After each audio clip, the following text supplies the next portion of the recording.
Buenos días chicos, ¿cómo les va? Estamos aquí para comenzar a ver la herramienta de texto y la importancia del uso de las tipografías. Vamos a ver en principio qué es la tipografía. La tipografía es el arte del proceso de ajustar, arreglar y diseñar los tipos. Recordemos que los tipos es cada uno de los caracteres que conforman una familia tipográfica o una fuente y que desde la antigüedad hasta ahora, sí, hasta la era digital, la tipografía se ha ido desarrollando como un arte. Estamos rodeados de tipografía, ¿sí? La tipografía forma parte de un diseño con tal importancia que sin ella quizás el diseño no se comprendería o perdería en realidad el verdadero significado. El tipo le da contexto. La escritura controla las emociones en el espectador.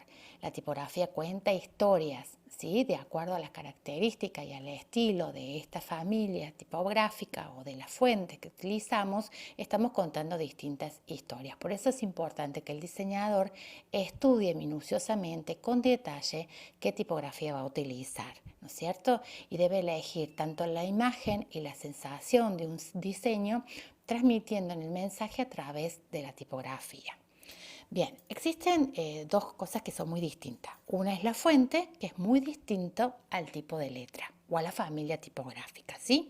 Los tipos de letras son las familias tipográficas y las fuentes son todos los miembros de esa familia tipográfica.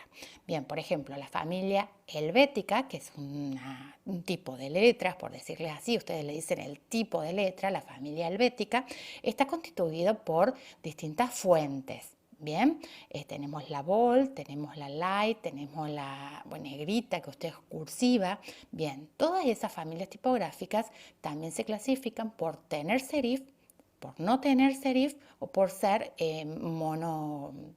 monobloc. Bien, la del serif es ese remate con la que termina la letra, que algunas no la tienen, por eso se llaman sans serif. Bien, y estos forman una gran clasificación.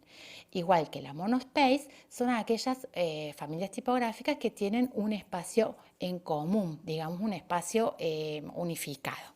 Existen distintos tipos de una lista dentro de las familias más conocidas que tienen y que no tienen serif. Bien, bien, las fuentes dijimos que era muy distinto entonces a lo que es una familia tipográfica, pero en todos casos están construidas y constituidas por una estructura formada por una línea de base, por una altura de las mayúsculas, que debemos siempre tener en cuenta a la hora de diseñar.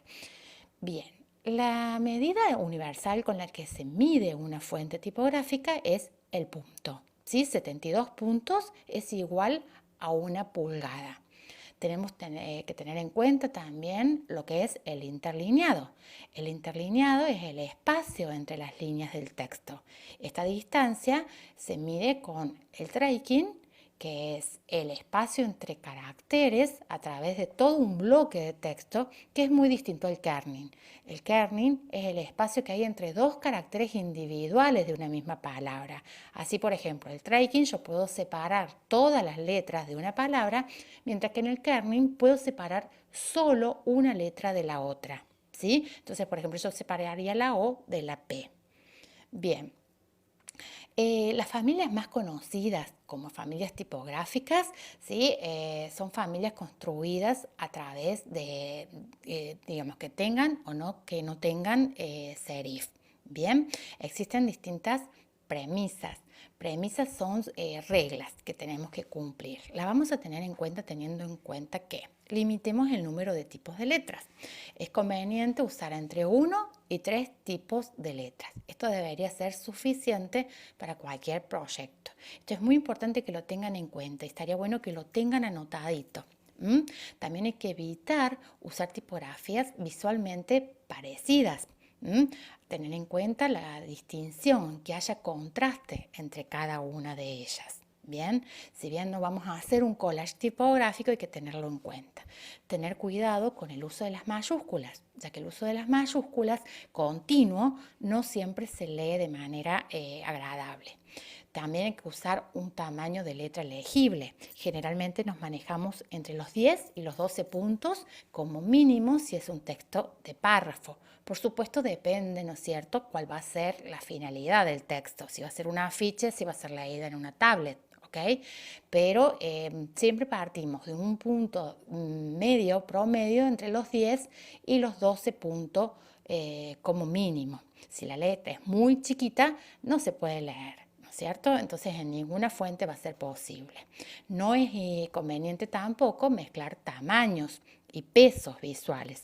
Por ejemplo, yo no puedo ir mezclando negritas con letras más chiquitas y hay que tener en cuenta la separación de las mismas. Esto no es muy conveniente hacer, separar y juntar las letras. Bien, hay que siempre crear una sensación de unificación, no usar una variedad de tipografías, una variante de tipografías en un mismo párrafo o en un mismo diseño. Tener en cuenta la alineación, ¿no es cierto?, de los párrafos, respetarlas. Si se utiliza una alineación de izquierda, el texto puede llegar a ser extremadamente legible. Cuando no se utilizan alineaciones, cuando no se respeta una constante entre la alineación, tampoco es aconsejable. Y es muy importante el contraste, que siempre la letra se lea. Ojo con los fondos que van a utilizar y de acuerdo al color que utilicen en la tipografía, que siempre es un contraste con el fondo, ¿no es cierto? Bien, mantener la característica de la tipografía también es una de las premisas, ¿sí? Si necesitamos usar un tipo de letra que sea mayor tamaño o más importante, no hay que estirarlas, ni juntarlas, ni alargarlas. Más bien buscar otra familia tipográfica que nos ayude a destacarla. Evitar las viudas y las huérfanas significa evitar esas terminaciones en los párrafos que quedan cortados, por ejemplo. Terminaciones en los párrafos donde solamente quede una palabra, por ejemplo, que quede suelta o una o dos palabras. Tratar de que la alineación nos ayude a que los párrafos queden completos. Usar los subrayados tampoco es muy aconsejable. Si realmente quiero distinguir una parte del texto, la puedo convertir en un bloque, en una negrita, cambiarle el color, pero mantener un estilo tipográfico. Solo variarlo al estilo tipográfico en una división imaginaria. Por ejemplo, en un afiche podemos dividirla el título, el subtítulo y el cuerpo, ¿no es cierto?, lo que quiero describir. Bueno, allí puede haber una variante de las tipografías. Usar una para el título, otra para el subtítulo y una para el cuerpo. Hacer hasta 3 divisiones tipográficas, ¿no? Hacer como una paleta, por decir así. No es conveniente usar más de 3 familias tipográficas o usar una familia tipográfica con distintas fuentes. Bien, pero es aconsejable mantenernos dentro de ese límite para que podamos tener una armonía. Es importante que, igual que en el color, aquí también los opuestos se atraen, ¿bien? Entonces podemos usar, por ejemplo, distintos estilos de fuentes que tengan distinto tamaño, peso, ¿no?, para crear un título, para destacar una frase, para destacar una palabra. Se pueden utilizar, digamos, todo dentro de una misma familia. Por ejemplo, usar la bold, que sería como la negrita. Siempre la familia bold es la más gorda, la más intensa, la más negra. Y así, por ejemplo, lograr distintos efectos. Dentro de 2 familias tipográficas, acá tengo una sin serif y otra con serif, yo puedo utilizar, cambiar, ¿no es cierto?, darle un estilo distinto y usar una familia tipográfica más importante y una familia totalmente distinta para un subtítulo, por ejemplo. Mezclar. Es importante mezclar y jugar, ¿no es cierto?, pero manteniéndonos con un límite. Es como el uso del color, ¿no? Si exageramos en el uso de texturas y color, la composición se hace tan compleja que no es clara y se pierde el significado del mensaje. ¿Okay? También puedo utilizar de manera frecuente la inversión de los roles. Invertir los roles. Cuando, por ejemplo, está muy aburrido, decir, bueno, voy a utilizar mayúsculas y minúsculas donde no es lógico, o utilizar colores que contrasten, etc. Muy bien. Muy bien, chicos, hasta que llegamos entonces con la primera parte. Los invito a que vean el segundo video donde van a aprender a descargar tipografías. Un abrazo a todos y cuídense.